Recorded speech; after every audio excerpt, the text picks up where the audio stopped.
আমরা সারা জীবন অন্যের পেছনে ছুটতেছি। অমুক মানুষ কেমন, তমুক মানুষ আমাকে নিয়ে কি ভাবতেছে, সমাজ আমাকে কিভাবে দেখবে।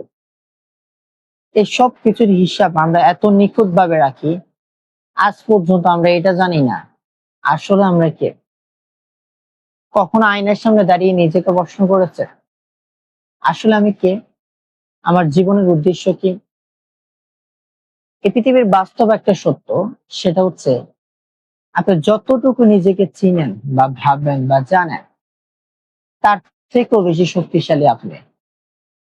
যখনই আপনি নিজেকে চিনতে পারবেন, তখনই আপনি নিজের আসল রূপ দেখতে পারবেন। তখন থেকে আপনার জীবনের রূপান্তর শুরু হবে। আর এটাকে বলা হয় সেলফ রিয়েলাইজেশন বা আত্মা উপলব্ধি। আত্মা উপলব্ধি আসলে কি? সেটা হচ্ছে নিজের দুর্বলতা, নিজের শক্তি, নিজের ইচ্ছা, এমনকি নিজের অস্তিত্বকে সঠিকভাবে গভীরভাবে বুঝতে পারা। আমরা সবসময় মানুষের সংখ্যায় বেঁচে আছি। কেউ আমাদেরকে যখন অপদার্থ বলে, তখন আমরা বিশ্বাস করিনি আসলে আমরা অপদার্থ। কেউ আমাদেরকে ব্যর্থ বললে আমরা তখন মেনে নিই আসলে আমরা ব্যর্থ, আমার দ্বারা কিচ্ছু হবে না। না, আত্মা উপলব্ধি তোমাকে এটা বুঝতে সাহায্য করবে যে বাইরের মানুষের ইতিবাচক কথা তোমার আসল পরিচয় নয়।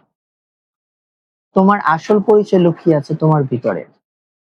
নিজের ভিতর থেকে আবিষ্কার করো। যতক্ষণ না তুমি নিজের ভিতর থেকে আবিষ্কার না করতে পারো, ততক্ষণ তুমি এক অদৃশ্য খাঁচায় বন্দী হয়ে থাকবা। আত্মা উপলব্ধি কিভাবে করবেন? তিনটে শক্তিশালী উপায় বলতেছি। প্রথম নাম্বার, একা থাকুন, একাকিত্ব হন। দিনে কমপক্ষে 10 মিনিট নিজেকে সময় দেন। ফেসবুক, ইউটিউব, সোশ্যাল মিডিয়া, এমনকি ফোনের দুনিয়া থেকে বের হন। একদম একা নীরব এক জায়গায় বসেন, একদম চুপ, নিজের মনের কথা শুনুন। এমনকি নিজেকে প্রশ্ন করেন, এখন আমি যে কাজটা করছি, এটা কি আসলেই আমাকে আনন্দ দিচ্ছে? এই কাজটা কি আসলে আমার জন্য সত্য, সঠিক? এভাবে নিজেকে প্রশ্ন করেন।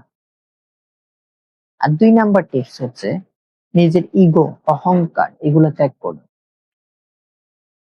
নিজের দোষ স্বীকার করুন। তখনই আপনার আত্মা উপলব্ধি শুরু হবে।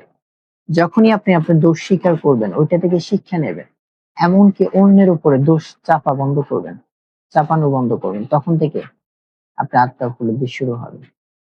3 নাম্বার, নিজের শক্তিকে জানান। অতীতে আপনি কি করছেন এটা ইনফ্যাক্ট করেন, ওইটা আসল পরিচয় না। অতীতে কি ভুল করেছেন, কি ফেল করেছেন, না, ওইটা আসল কথা না। কথা হচ্ছে এখন কি আবার ঘুরে দাঁড়াতে পারতেছেন, এখন কি আবার শুরু করতে পারতেছেন? এজন্য নিজের শক্তিকে জানেন। ভুল করে বা ব্যর্থ হয়ে বসে থাকবেন না, আবার দাঁড়ান, ঘুরে দাঁড়ান, নতুন করে শুরু করেন।